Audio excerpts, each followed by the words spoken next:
Got it. Okay, recording's in progress. Good morning, everyone, and welcome to In the Zone, our newly branded Monday morning Facebook Live event that is undergoing lots of changes, one of which is the name and the whole theme of this. And the other is much better or more lineup of guests moving forward. It's really unfortunate that my battle buddy is not here today, because that would, of course, I get to play off of her, number one. Number two, she always puts the stuff in the chat for you, links and things, and I'm not able to multitask like that. But I'm just really thrilled to kick this off. And I'm even more thrilled to kick this off with April Caldwell, because April is really special to us. She's been in one of our cohorts. She has a very innovative business that I adore, because I've been one of those vendors that she is trying to assist. And she's also on the Action Zone Board of Directors as our Community Development Director. So April, thank you for showing up today. I appreciate that. How are you?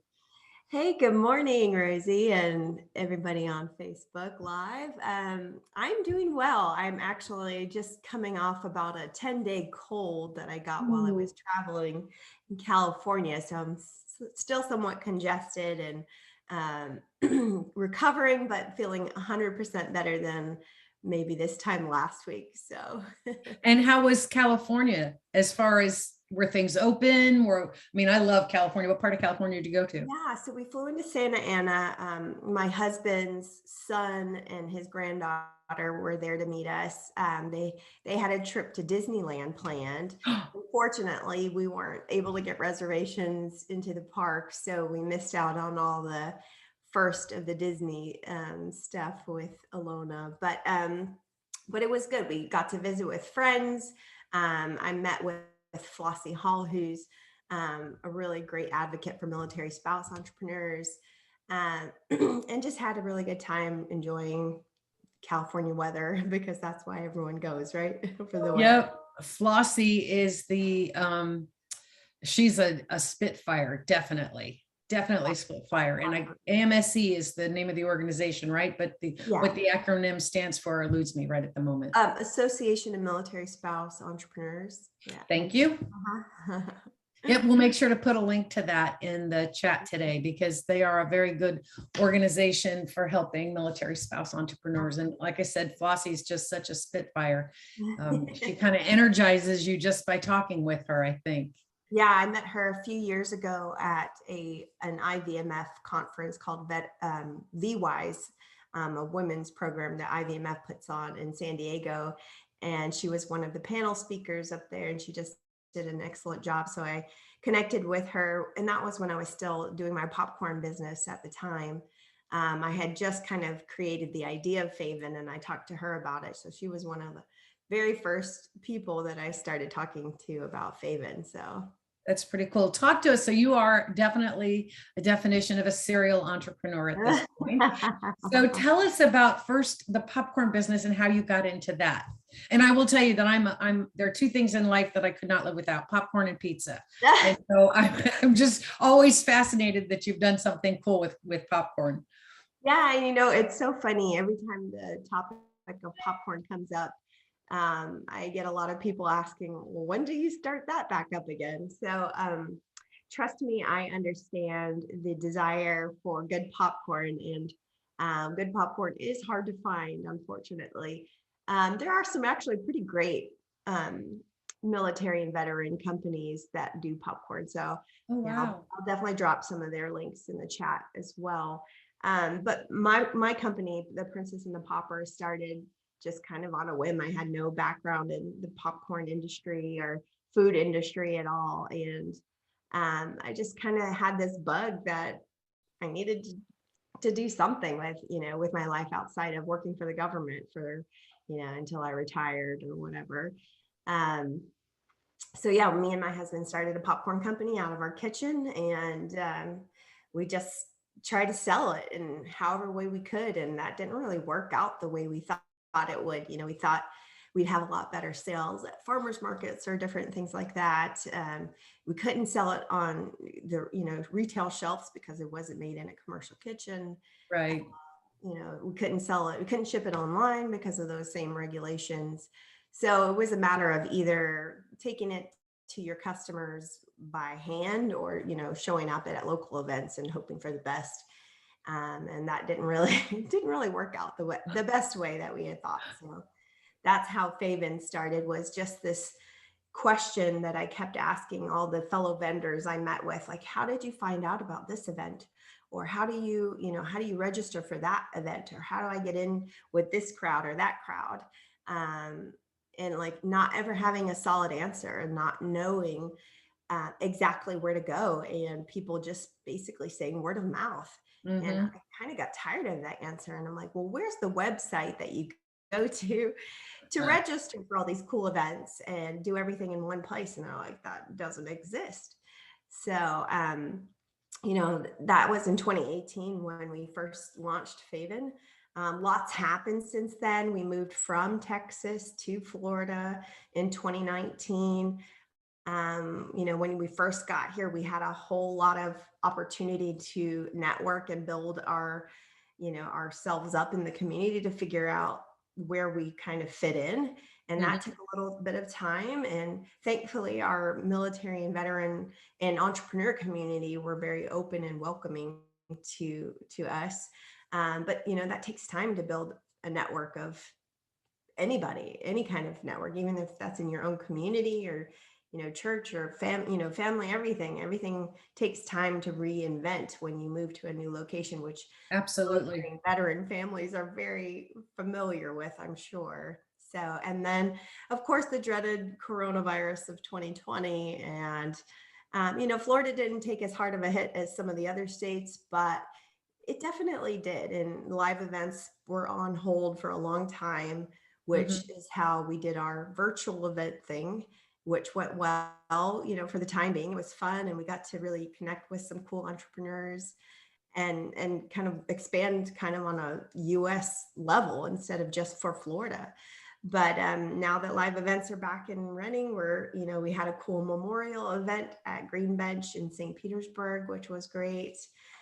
We're working with Embark and some other cool partners to get some artwork out into the community, which is, I think, one of the coolest things that we're doing right now. Oh, wow. I can expand on that a little bit, but just so many different things that we're trying to do to get back into the community and be in the live event space once again.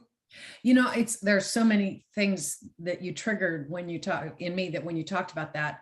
The first is that a lot of entrepreneurs that get into some aspect of the food industry kind of do it the same way. They have this idea that they want to do it, and they just jump in with both feet. And I get that, because you might recall that I had a food truck and I know nothing about the food truck industry. This was before there were food trucks on every street corner, dealing with office workers and giving them opportunities to purchase their food rather than go to the corner restaurant. But we jumped into it thinking, how hard could this be? Well, it is very hard. And depending on what type of food industry, it could be even more difficult and costly, because as I'm sure you found out, getting into these farmers markets and events are not free. You generally have to pay to get into them. And if you want to get into the bigger ones, then they're going to pay more. I agree with you. There are not a lot of, even now, resources for food vendors in particular to find locations to sell their wares, to sell their food. We did events and fairs and festivals and events because that was so much easier. And like I said, that was before food trucks were just rolling up on the corner and opening up their side hatch. But you did something really spectacular, actually, April, you and Aaron did, because you probably are more comfortable with this than I would assume Aaron is, but you guys really put yourselves out there. You came into Tampa like you had jets on your shoes. You were at every networking event. You were seeking out the people that you needed to know.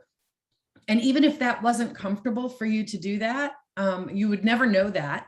to see you Right. do it because you're just such a natural socializer, but you had a mission, you had a purpose, and you took advantage of every single opportunity. Tell me about that, how you came to that realization that you had to do that and how that made you feel. You know, I was dragging my feet leaving Austin, Texas. And the reason was because it's such a great community for entrepreneurs, especially in the technology space.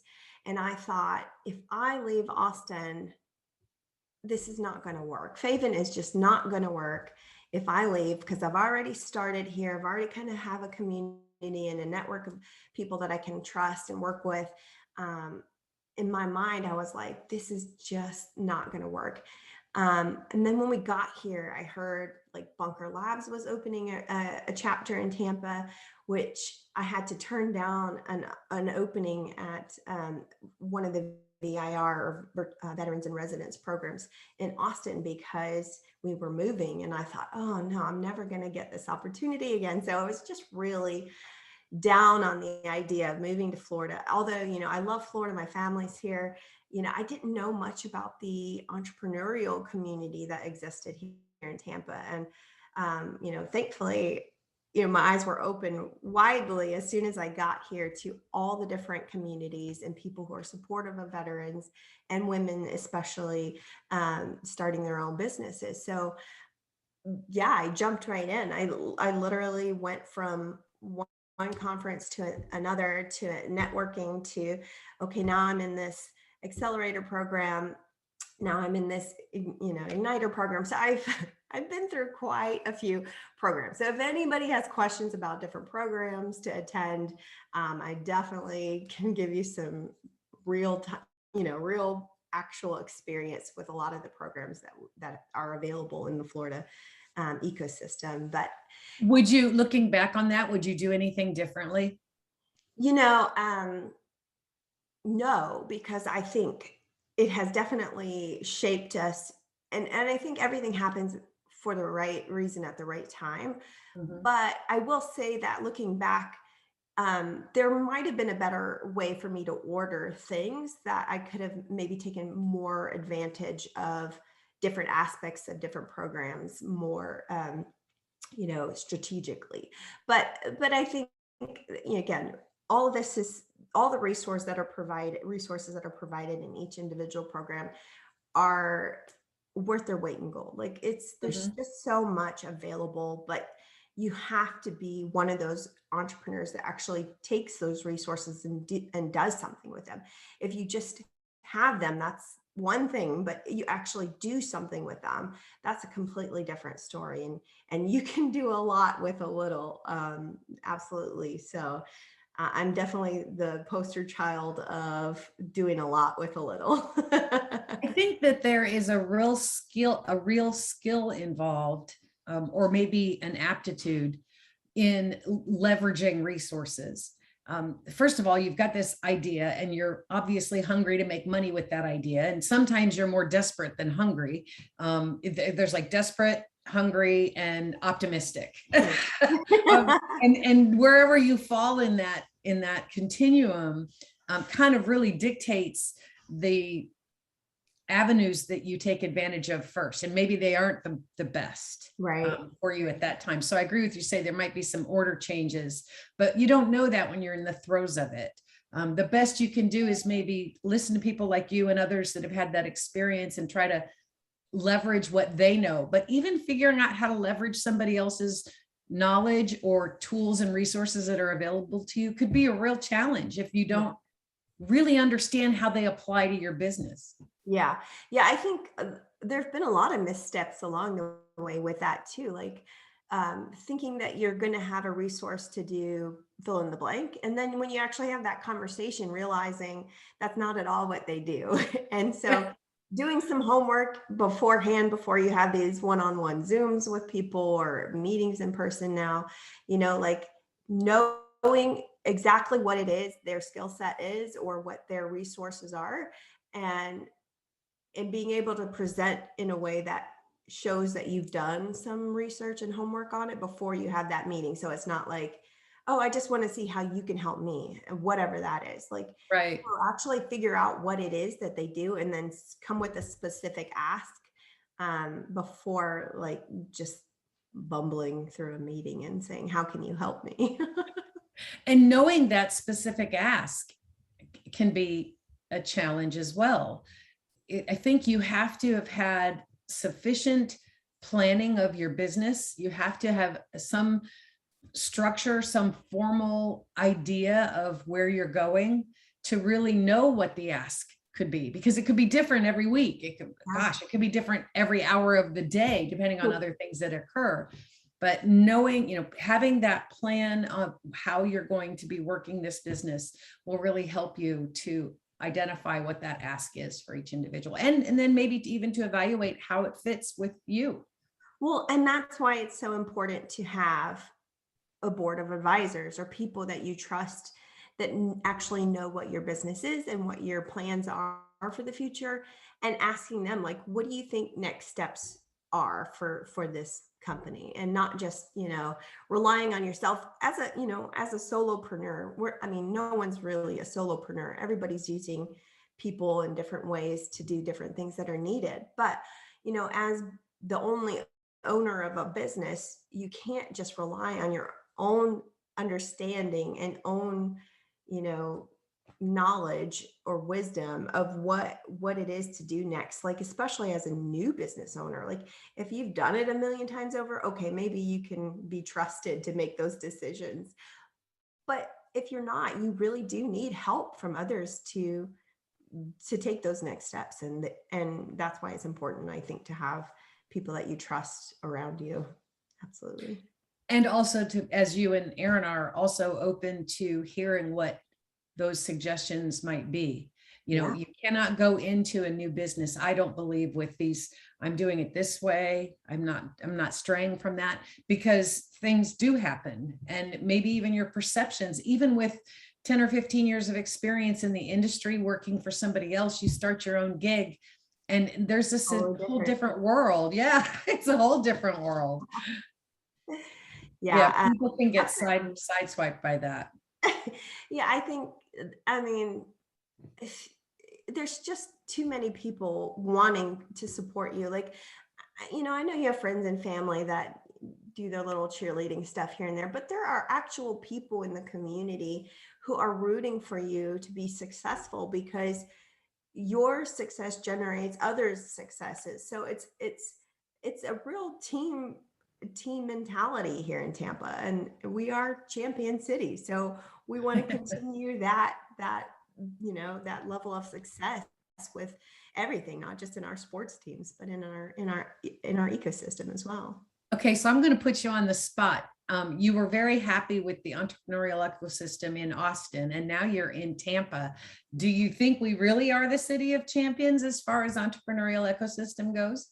Yeah, I think yay! I do think that we are like booming. I don't know how else to say it. I think the more people who move here realizing just what a better way of life it is to live here in Florida, just having great weather all year round for the most part, a few tropical storms here and there, but you know what I mean? Like, I think this place is just a good location. Like, everything about Tampa is just a good, like, there's so many good things happening, and so many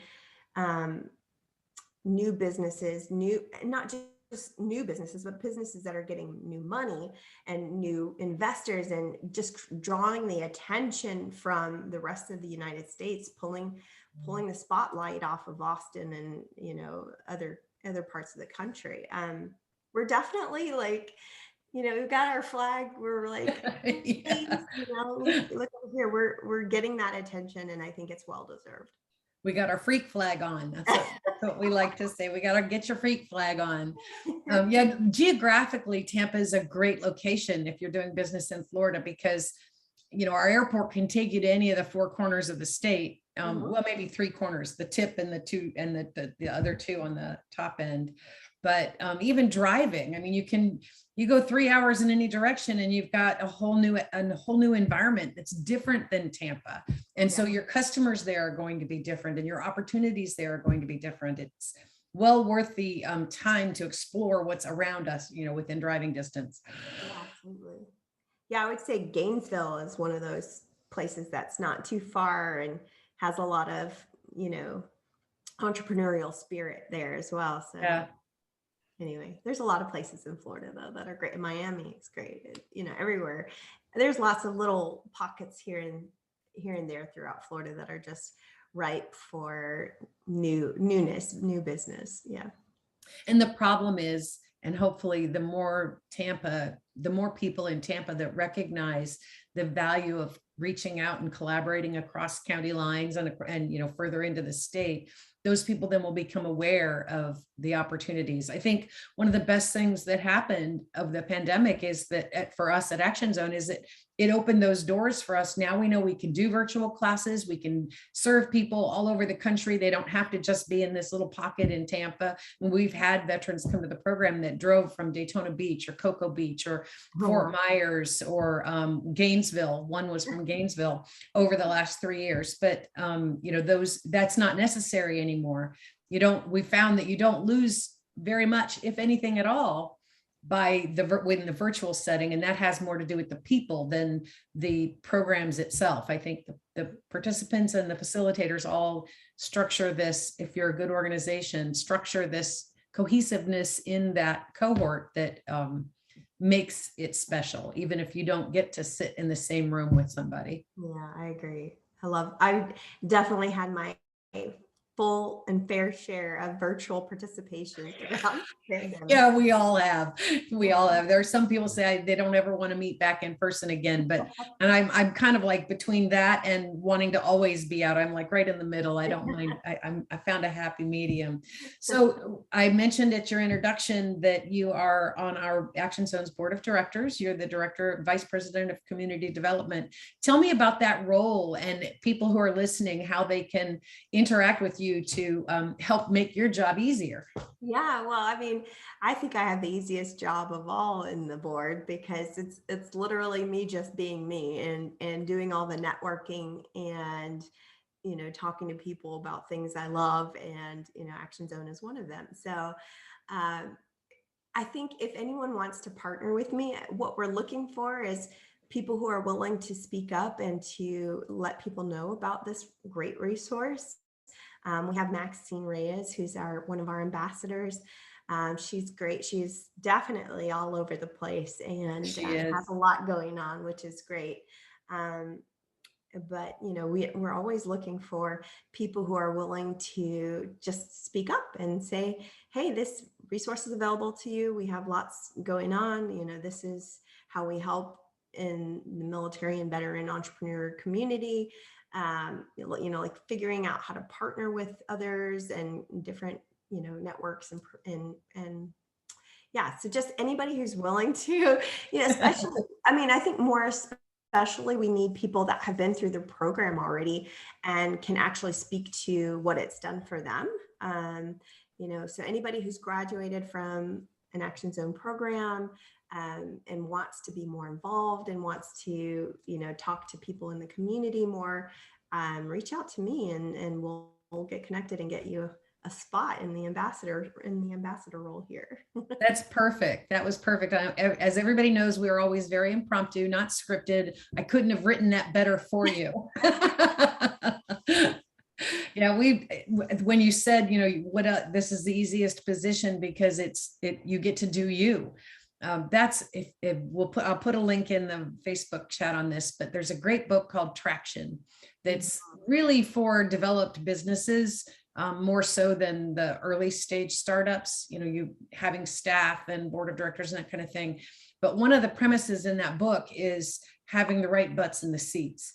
And you are definitely in the right seat. As I look at our board now, everyone that's in their particular seat is in the right seat. It suits them. They're experienced for it. They're passionate about it. And it makes your organization run so much smoother. So that kind of ties back to how businesses become successful. And that's thinking about things like that. So we'll have to save that for that conversation for another In the Zone.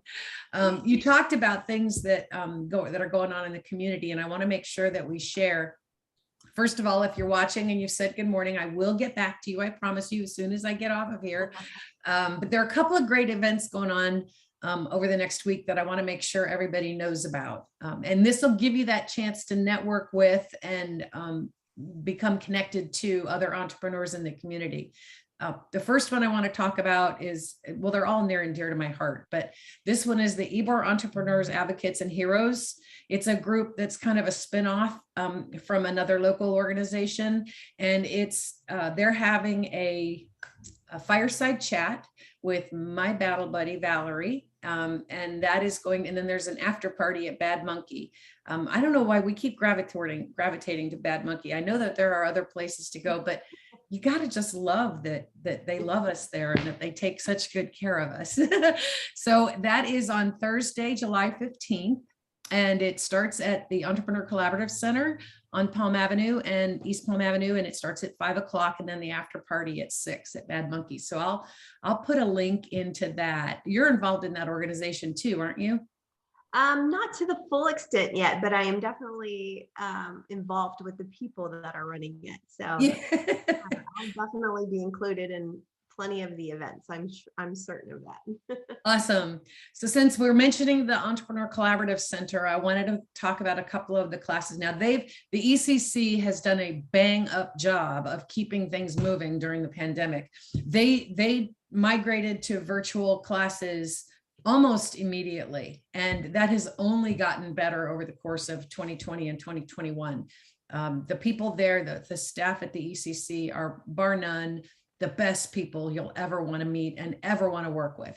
So they have about, there's probably more now, 80 or so community partners that utilize the ECC to either deliver in-person workshops when they were, or online since they went virtual, and now sometimes a hybrid of both. This week on Tuesday, the Center for Women is having a really great, now if you don't know about the Center for Women, I'll save that for another conversation, but I'll put the link in the chat and you need to get to know them. They're doing a virtual event called Facebook Marketing Essentials. And I know that social media is such a challenge for so many, myself included, that anytime I can get some tips on how to do it better, I have to be there. Don't forget about 1 Million Cups Tampa.